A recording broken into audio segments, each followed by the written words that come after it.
Zo'n 60 inwoners van Jesterwoude binnen juist bijpraat hoe het onderzoek naar de dierlijke shitpartij van verleden weken in het dorp. Voor de mensen die er verlet van hebben, is er ik slachtoffer helpen omween. Onder Hegewij in de Pijn had juist een wenningbrand west. Het begon als kwastienbrand, maar waaide hem verder uit. De brandwacht van Drachten wat inschakelen en moest een extra ploeg inschakelen om meer wetter te krijgen voor het blussen. De wenning had een soort wetterskee oproen. De Koninklijke Nederlandse Academie van Wetenschappen wil mogelijk af van de Frieske Academie. Die is dwaande met een reorganisatie van alle onsletten instituten en daar past de academie net echt bij.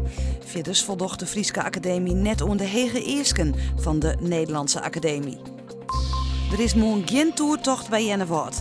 Er is alles ondien om morgen een tocht door de Jan Durkspolder te organiseren, maar het ijs is net dik genoeg. De organisatie zou het wel ontwarren, maar de IJswegencentrale vindt het net verantwoorden de tocht morgen te houden. Het wordt 1 of 2 graden onder nul, bij een krachtige eerst- en zuidestenwind. Vannacht wordt het min 4 of min 5 graden. Morgen geregeld wat sneeuw met een temperatuur van min 3 of min 4 graden. En dan ik weer een koude, krachtige eerste wind.